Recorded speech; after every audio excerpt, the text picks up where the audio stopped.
Hello family, I am Abeita, coyote walking in this world of real life, a Sleto Pueblo superhero, proud two-spirit indigenous warrior. I am on a mission from my ancestors to transform this world, and I will be President of the United States or Emperor, Empress of the Americas, depending on our dystopian future by the time I'm 64. Welcome to my presentation, Battling Bullying, Gaslighting, Suicide, and Retaliation, a CRT Whiteness Intersectional Real Life Educator Indigenous Superhero Origin Story. Dear family, just kidding. So, not only am I a superhero, I am two-spirited queer indigenous warrior. I am also pastor, but in an effort to decolonize family, former pastor, just call me Coyote of Coyote's Lodge, House of Spirituality, Critical Race Theory, and Medical Marijuana. We do have church services and a daily prayer during the weekdays. If you don't mind family, I start every presentation, every reclaiming of space, hashtag land back. Yes, I am a vlogger, so I speak in hashtags. If you will please join me, family, I am going to say a prayer to my ancestors. If you do not pray, that is fine. Please set a meditation or a reflection for your day. Gammy, it's your favorite trickster coyote grandchild. You know me, I've been up to my tricks again, but it's all in the name of justice because you sent me on a mission. I am here with my family, my brothers, sisters, my siblings, my non-binary family at the American Education Studies Association in Pittsburgh, Gammy. Bless all of us as we are here as educators, as leaders of our communities, as family members, as people who are here to transform this world. You were my first example of a warrior woman, and you defended and protected your family fiercely. Let us learn from your courageous heart, Gammy. Send us that fierce warrior spirit as we go out into our communities and stand against white supremacy, capitalism, and a society that did not love us, that was based on the dehumanization of our bodies. I love you, Gammy. Send us your blessings. Papa, hi Papa. I love you so much, and you adopted our family, but yet you taught us the true power of love.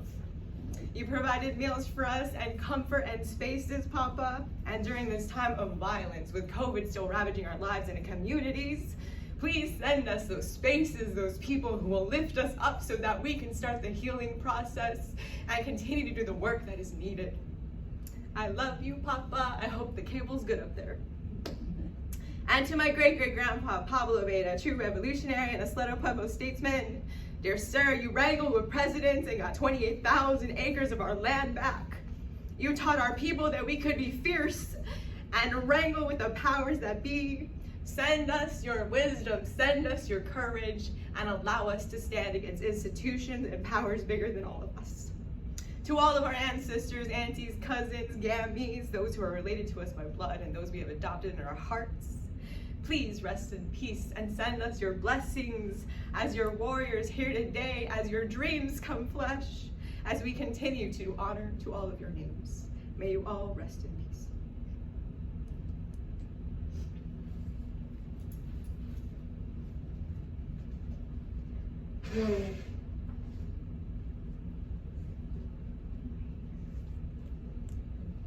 Whew.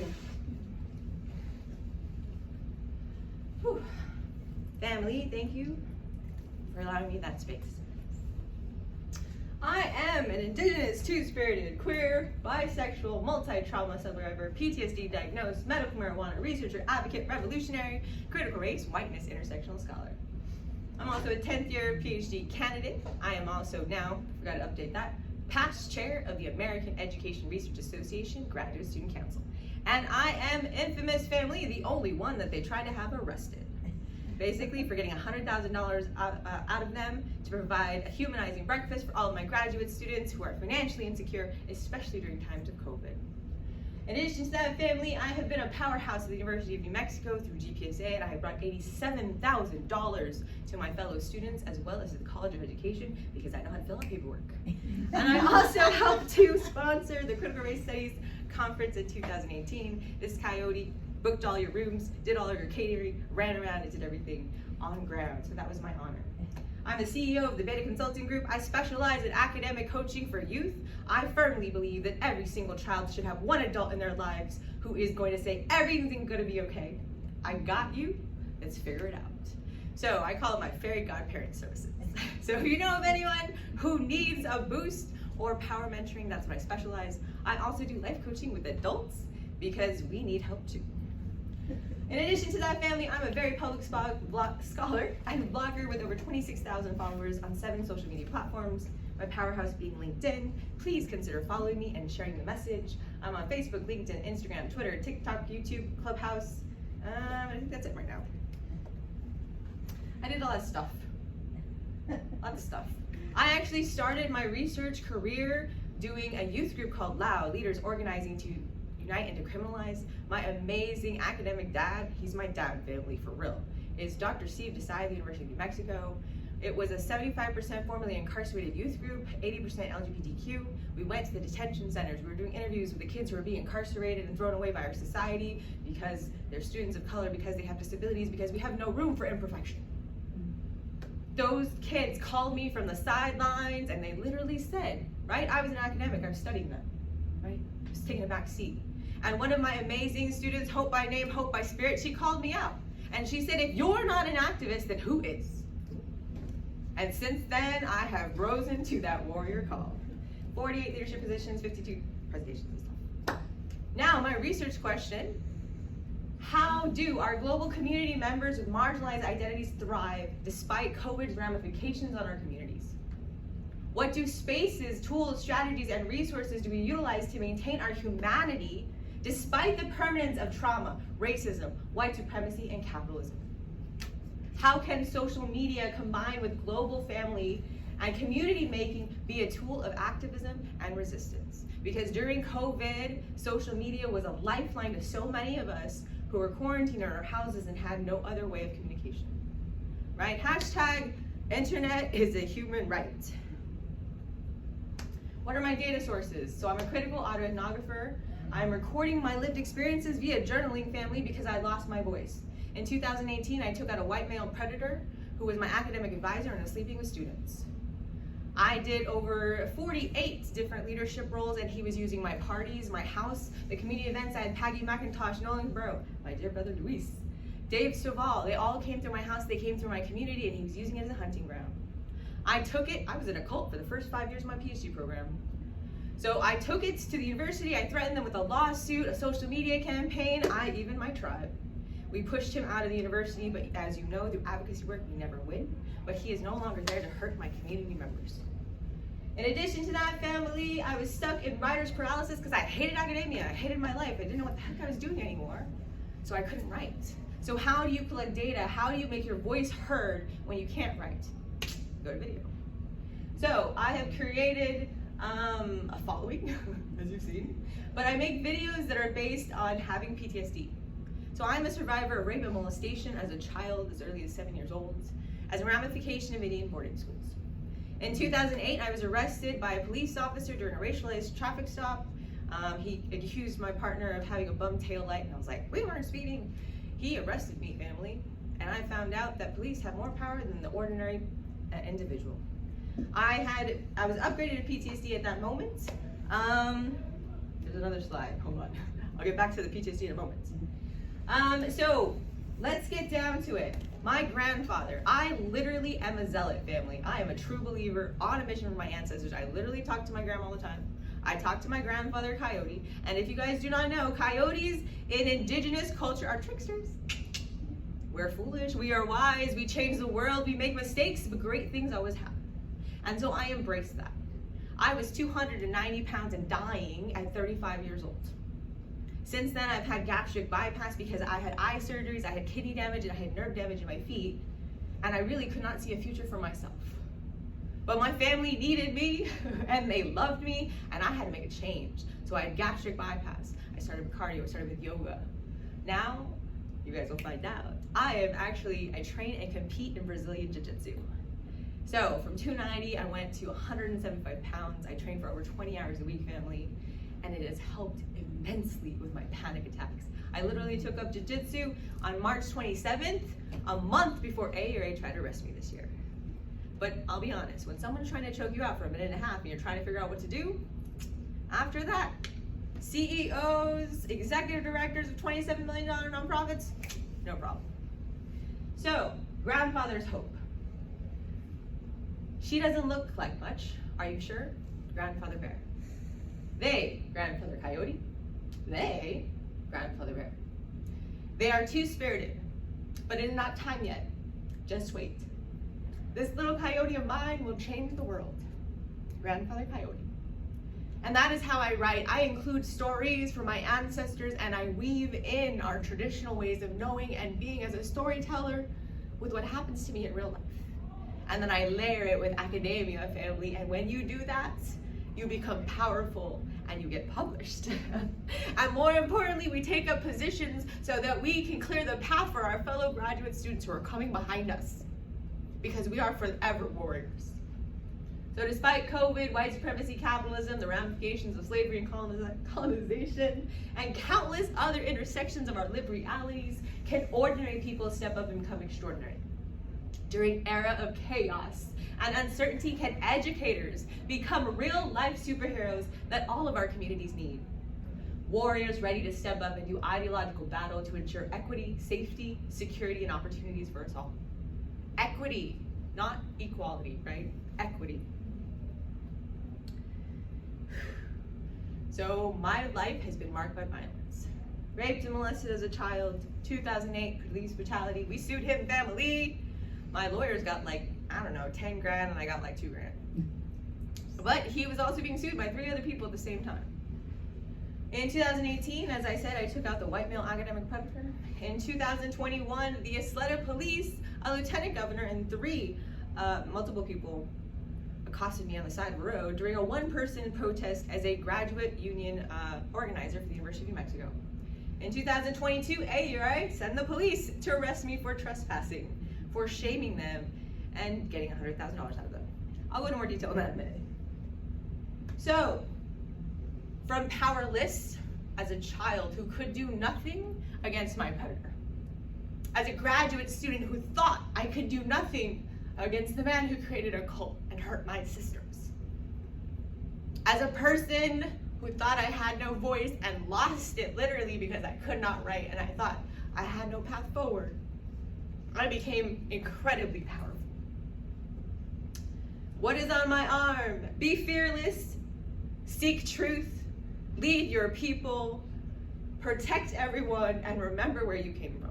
It's actually just be fearless, lead, protect, and remember, but that one will fit. And on my left, on my right, family, is who I am. I'm coyote walking, a two-spirited warrior, real life Isleta public superhero. Every morning I know what I'm supposed to do, and this helps me remember who I am. Because I have crippling PTSD and anxiety attacks, and I can get stuck in my room for 3 days and not come out. I can feel worthless at times and feel this small and forget that I too am human and that I too am learned, that I am worthy of dignity, love, and respect. I have a critical race indigenous theory called Walking as Coyote, and it centers our minds, our emotionality, our mental health, our critical reflection, our decolonization, our rehumanization. How do we do that? Through ideas and through action. And then body, we have warrior training, family, because I need you. I need you to be here. I need you to be whole. And if you aren't here with me, family, then what am I fighting for? I'm fighting for each one of you and for your children, for my nieces and nephews that I have not seen yet, and for my unborn children, because my partner and I will finally have children when I can get a job. Our spirit, how do we relearn how to pray? I pray to know God. I'm a colonized person. I reject colonization because, let's be honest, depending on what your religion now as an indigenous person, was who colonized you first? Are you Protestant? Are you Catholic? Are you Presbyterian? It depends on the time period. And again, that's gonna happen, family. Gammy's watching over. So this is the heart of my presentation today. And real quick, before I get to this, how many minutes left? Oh shoot. Oh, I'm at 50, okay. I want to share with you a little bit. Please, family, I am, okay. Here we go. All right, so I love being a vlogger, by the way. It's so much fun. I get to do stuff like speak at UNM and be taken seriously. I spoke at my brother Afzal's memorial service on Friday, who was killed in a rash of Muslim shootings in Albuquerque, New Mexico. The university used it as a political event. Well, if they can use it as a political event to talk about how great they are, I can call them out on their BS, which you'll see in a moment. But now I get to take pictures with Congress people and New Mexico state auditors. Actually, the gentleman on the right who is blonde, he's the vice chancellor of the University of New Mexico, and he's my fairy godfather. I'm just gonna say. So I get to do a lot of public speaking. I take pictures. I vlog about being here. I do cute things like, oh shoot. This warrior. Mail Dre is rocking the American Educational Studies Association annual conference, family. We are here. I do that. I share exactly what I'm doing in the moment. If I'm having a panic attack in the closet, I take a photo and I take a video of the panic attack in the closet. I was gonna show you a picture, that's okay. These are my amazing sisters. I did not win my Brazilian Jiu-Jitsu tournament on October 15th. Big wow. I am 41 to these beautiful ladies. First place, 32, 33, and 34. We actually ranked in terms of age, you guys, and experience. Mary, my amazing sister in the middle, is a white belt. She's been doing it a little bit longer. Eunice on the right, who clobbers me later, she is 38 pounds heavier than me, 2 inches taller, and a corrections officer. And my partner's like, don't worry if she had you in a chokehold for 1 minute and 36 seconds. This is not her first self-defense class. How long have you been doing this? 7 months? And I'm like, okay. And my sis Ray on the right, she wrangled me for 4 minutes until I illegally grabbed 3 of her fingers instead of all of them. On LinkedIn, I have over 16,000 followers. It is my powerhouse, and I hope to make change. I don't know how to work it yet. I mean, I don't know how to use it other than spread information. I don't know what that was. I got Instagram, but I wanted to show you guys a few clips of my videos, and then I'll get to the meat real quick. I am so sorry. Okay, so this. Any interaction with police is troublesome and can cause me to have PTSD attacks. So, I'm going to record this now. Yeah. So why are you taking my information? Because we got a call. So that's when I am met on the side of the road by the police. Hey family, this is and 3 spiritual leaders corner me on the fucking. Okay, I'm mad, just FYI. Literally had 3 cops. Okay. Neil and I just got Benny's Burgers, yay, shout out. We finished the protest at UNM, and I'm just coming down from like the interaction at AESA. So I literally had 3 cops, more than 2 cop vehicles, a lieutenant governor, and 3 spiritual leaders corner me on the fucking corner of our reservation, family. At the end of the interaction, I shamed them because my mom apologized for me, and no one will make my mom ashamed of what I do. I let them have it on a recording that the lieutenant governor asked me to delete afterwards. I did honor his request and deleted it. At the end of that interaction and me telling them off for about 7 minutes about what I was doing as an activist, the nice lady cop politely asked me to leave. This is AERA. That's the head of risk assessment, Dr. Sean Sakatero. Would you please reach out to them and tell them we're not leaving because we are. Dr. Sean Sakatero, Dr. Nancy Lopez, Dr. Steve Desai, and about 8 officers walked me over to try to get me registered. So the night before, on Monday night, real quick, Monday night, AERA wanted me to give $11,000 to our fashion designer because I had indigenous presence and a fashion show and a bunch of speakers and a whole thing going on. They wanted me to give $1,100 to my fashion designer for the rental car because they don't say AERA does not pay for rental cars. And I told them my indigenous person doesn't have $1,100. So I have to PayPal her $1,100 on Monday night of the conference, and I'm mad. So I emailed the powers that be, President here, Executive Director Felice Levine, all those people, and I'm like, broken promises are not gonna like what I do when I get there. Because I needed $100,000, from Friday before the conference to Monday, I do a protest at UNM. I do an interview with the Daily Lobo. I also do a protest on Facebook, and I get $750 from strangers via PayPal and $8,000 in donations at $500 at a time from SIG reps because I'm blasting 300 people saying I need money. So the result is they send the police, and then so my professors are asking, and then the police come, And I am friends. and then they send us outside. The public area. This is an act of discrimination. Sorry, I sound like a chipmunk when I'm nervous. So they send the police for me. My professors tell me everything's gonna be okay. The Tuesday before, they say, you are bad. We're so worried about your mental health. They're not allowed to come. And so my professors are like, stand down. We'll walk you over on Friday. Everything will be okay. We're met with the police and I'm banned from my own conference. Ooh, quickest clip. This is me before I get slaughtered. She absolutely slaughters me, guys.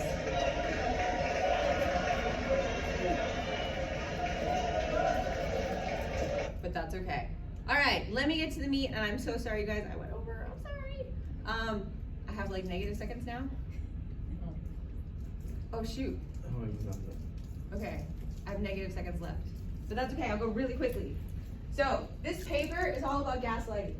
The gaslighting and white supremacy. Okay. So first one, dehumanizing to my person as an indigenous, two-spirited person, because I'm not held to the standards of whiteness. I can never meet the standards of whiteness. Ever. So why is my whole life controlled by that? It's dehumanizing to me, and it's again gaslighting. Like you'll make it somehow, right? Cultural and race studies are not as worthy topics based in whiteness and the maintenance of whiteness, based in the idea of the maintenance of white supremacy, right? So it's huge in academia. When we do cultural relevant conferences or publications, it is seen as lesser when we go for tenure. So how do you, as a person of color, live in a space that says you're not as good as that person because you're cultural studies, instead of being based on, I don't know, some research practitioner, blah, blah, blah, right? So how do we deal with that reality, that we're never gonna make that? Making peace with losing.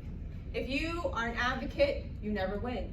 I've taken 10 cases to the office of CEO because after my own experiences, that's what I do professionally with other people. You've been bullied, you've been suicidal, I help you get through the process. We never win, because then you're open for lawsuit. The gaslighting of normalcy. I'm two-spirited. Oh, that's weird. You're scary, you're other, you're different. Oh wait, you're bisexual, right? So that's the other one, bisexual, sorry, second one, I skipped one. Bisexual, right? Oh wait, you're attracted to both people? Well, what does that mean? Right? Is your male self only attracted to women? Is your female self only attracted to men? Wait a minute, does that mean you're gonna cheat on your partner? You've been married for 17 years to a white straight man.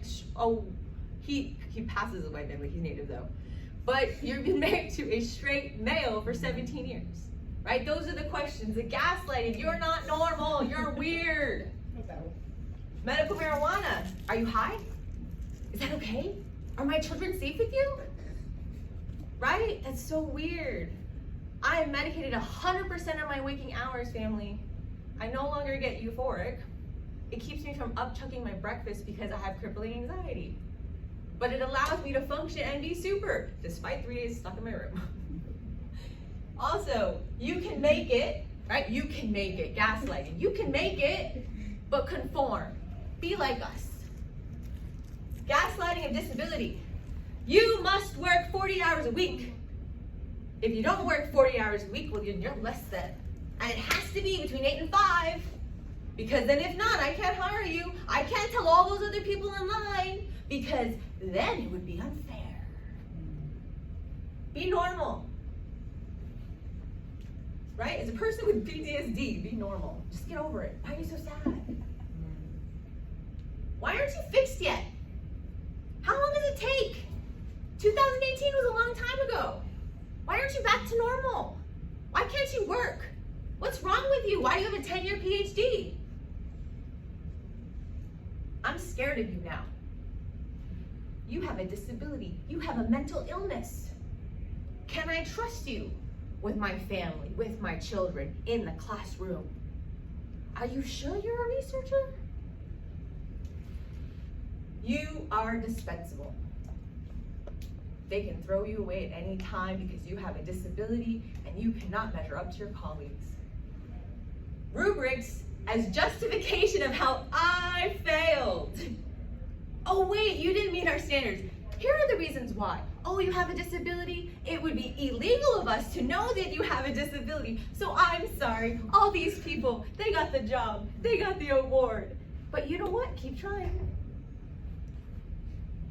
There is no other way to live in a society except for the normalcy of people without disabilities or those who have not experienced trauma. Conform to our ways. We don't care what happened to you. If you don't conform to our society, we will throw you away, you will disappear, and no one will care. Gaslighting of academia. People with disabilities are somehow unfit, unstable, a threat, a ticking time bomb. Well, I am a threat now.